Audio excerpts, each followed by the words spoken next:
नमस्कार साथियों, स्वागत है आप सभी का आपके अपने चैनल ट्रेड सॉल्यूशन पर। दोस्तों, एक अजीबोगरीब खबर निकल कर के आ रही है कि 25,753 शिक्षकों की नियुक्ति जो है आपको रद्द हो चुकी है। क्या कुछ खबर है, इसके बारे में हम लोग बात करने वाले हैं। साथ साथ दोस्तों, इसी को लेकर के ये भी बातें कही जा रही हैं कि 12% ब्याज के साथ लौटाना होगा वेतन। जो भी उन्हें वेतन मिला है उनको 12% ब्याज के साथ लौटाना होगा। दोस्तों, वास्तव में ये जो मामला है 2016 का है। क्या कुछ है इसके बारे में हम लोग डिटेल से बात करने वाले हैं, जिसमें आपको अवैध करार दिया है हाई कोर्ट ने। तो उसके बारे में हम लोग बात करने वाले हैं। साथ साथ आगे हम लोग बात करने वाले हैं डोमिसाइल पर। घमासान जो है आपको तेज है। जैसा कि आपको पता है कि बिहार शिक्षक भर्ती से डोमिसाइल को हटाया गया, अन्य राज्यों को भी इसमें आपको मौका मिला और बहुत सारे अदर स्टेट के कैंडिडेट जो कि आपको बिहार में नौकरी कर रहे हैं, फिलहाल कार्यरत हैं।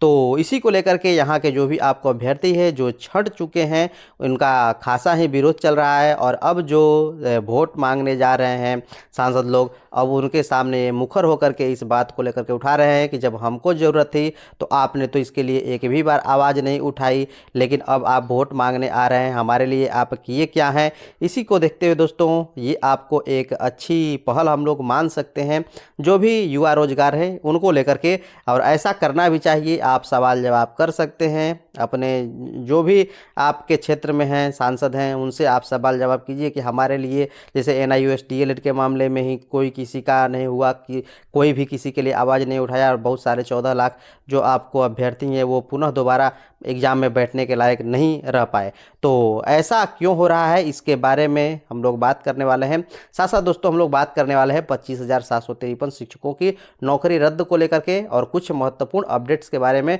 तो अंत तक इस सेशन में आप बने रहिएगा, और यदि आप चैनल पर नए हैं तो जरूर सब्सक्राइब कर लीजिएगा। पहले हम लोग डोमिसाइल को लेकर के अब देखिए कि क्या कैसे अभ्यर्थी जो है सवाल पूछ रहे हैं। युवा से तो आप लोग वोट बेकार मांगने आते हैं। बिहार के युवा से चल जाइए, यूपी, झारखंड, मध्य प्रदेश चल जाइए, युवा से वोट मांगे। यहाँ तो बेकार मांगने आते हैं। युवा के लिए आप लोग तो कुछ किए नहीं। जैसा कि आपने देखा कि कैसे सांसद महोदय से सवाल जवाब कर रहे हैं, और ये आपको जायज़ भी है। लोकतंत्र की यही तो खूबसूरती है, आप प्रश्न पूछ सकते हैं। यदि आप प्रश्न पूछे ही ना तो फिर लोकतंत्र किस काम का है। और आप अधिक से अधिक संख्या में सवाल जवाब करें, ताकि आपकी जो पावर है उसके बारे में भी पता चले कि जनता की क्या कुछ पावर होती है। दोस्तों, ये जो मामला है 25,753 नौकरी रद्द होने को लेकर के, जो कि लौटाना होगा पूरा वेतन भी, ये मामला है बंगाल का। क्या है मामला, इसे मैं पूरा पढ़ देता हूं। और ये जो आपको निर्णय है कोलकाता हाई कोर्ट की ओर से दिया गया है। तो इसमें क्या कहा गया है, इसके बारे में मैं डिटेल से आपको अक्षरशः पढ़ करके सुना दे रहा हूं, ताकि आपको पूरा मामला समझ में आए।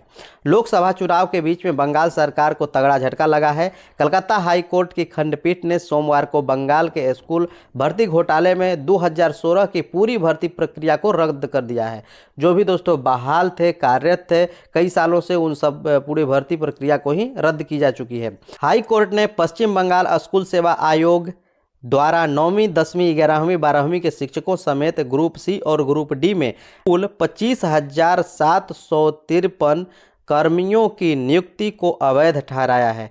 यह नियुक्तियां राज्य स्तरीय भर्ती परीक्षा के तहत की गई थी। साथ ही जिन लोगों को SSC पैनल की समय सीमा समाप्त होने के बाद भी नौकरी मिली, उन्हें 4 सप्ताह के भीतर 12% की दर से ब्याज सहित अपना वेतन लौटाने को भी कहा गया है। तो जो लोग समय सीमा समाप्त होने के बाद जिनको नौकरी मिली है, उनको 12% ब्याज की दर से उनको जितना भी वेतन मिला है सब कुछ आपको लौटाना पड़ेगा। हाई कोर्ट ने जिला अधिकारियों को 6 हफ्ते के भीतर इन लोगों से वसूली करने का निर्देश दिया गया है।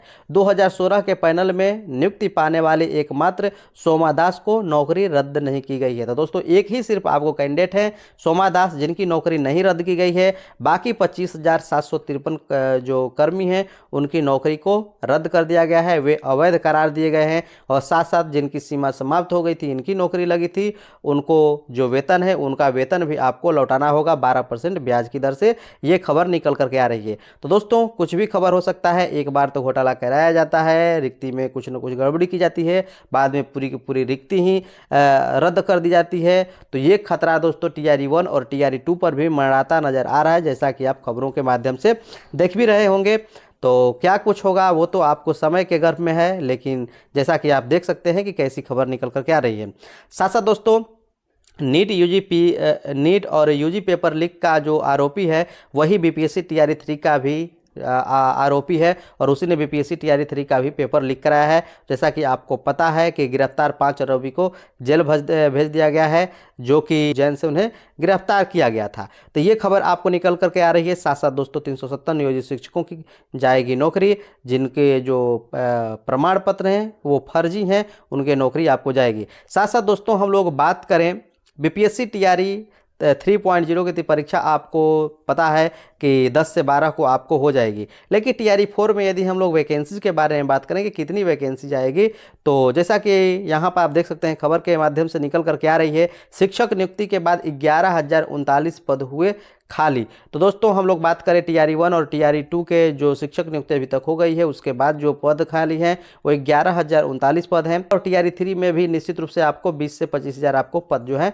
आपको खाली रखे जाएंगे। और टीआरई 4 के बारे में बात करें कि कितने पदों पर आपको वैकेंसी आएगी, तो ये भी पद आ करके इसी में आपको जुड़ने वाले हैं। और साथ साथ हम लोग बात करें कि टीआरई 3 अपने आप में 87,000 जो आपको पद है वो काफ़ी आपको अधिक हैं, उसमें आपको जो जिनकी नौकरी हो जाएगी वो उनकी बल्ले बल्ले, और नहीं तो टीआरई 4 का इंतजार करना पड़ेगा। और टीआरई 4 में हम लोग वैकेंसी के बारे में बात करें तो इसमें भी वैकेंसी 65,000 के करीब में आपको आने की संभावना है, क्योंकि ये सभी वैकेंसीज आपको जुड़ेंगी। साथ साथ कुछ पदों को सृजित भी किया जाएगा, ऐसी खबर निकल करके आ रही है।